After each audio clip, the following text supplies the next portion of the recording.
in Glasgow, the world is coming together to try and solve an existential problem for humanity. And it's right that everybody is pulling in the right direction.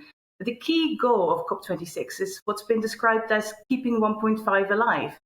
And that means securing global net zero by 2050 and keeping the Earth from warming more than 1.5 degrees Celsius since the start of industrial times.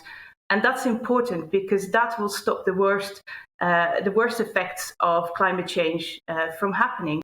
And so in order to do that, everyone, but especially the biggest emitting countries, including the UK, must reduce their greenhouse gas emissions dramatically, largely through phasing out the use of fossil fuels.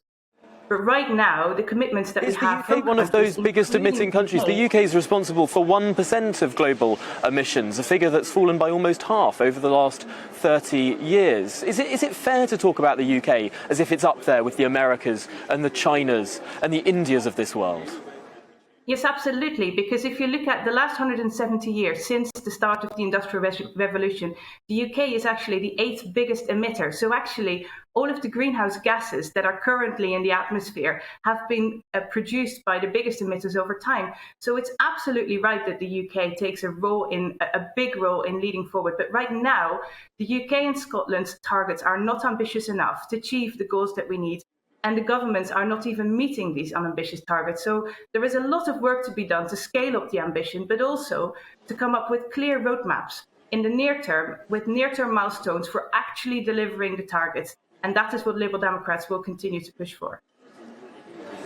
Now, I've heard this historic emission argument quite a lot over the last week here in Glasgow. And so what I did was I looked up the numbers, and it turns out that in terms of the entire history of the United Kingdom, the amount of carbon that has been emitted by this country accumulatively since the start of the Industrial Revolution up until now is actually smaller than the amount that China has emitted, China alone, in the last 10 years. That's the scale of the difference. Does it matter that China isn't here and all that we do, even if we eliminated every single little bit of carbon from our economy today, that would only reduce global emissions by 1%? Does it matter that China is not at the table here?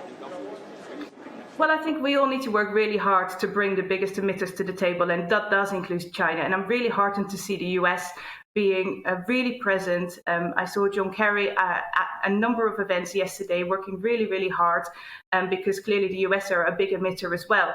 But look, there have been some really significant announcements in the last few days. For instance, the commitment by 100 countries to end deforestation by 2030, 100 countries signing up to cutting methane emissions by 30% by 2030, and today's announcement, 40 countries moving away from coal in the 2030s and 40s. And I haven't been through the detail of that yet, but it's obviously a step in the right direction. But it's going to be really important that the UK and others will now work hard to bring some of the biggest coal users and some of the biggest emitters like China on board too. There's no doubt about that. But these are undoubtedly positive developments. The question is, though, whether these changes come quick enough and whether the changes are actually implemented. And remember that COP26 is a moment in time, and what happens afterwards is at least as important. So I think we, as a developed country with a responsibility, a historic responsibility for our emissions, need to play our part in getting the biggest emitters to the table to make a difference globally.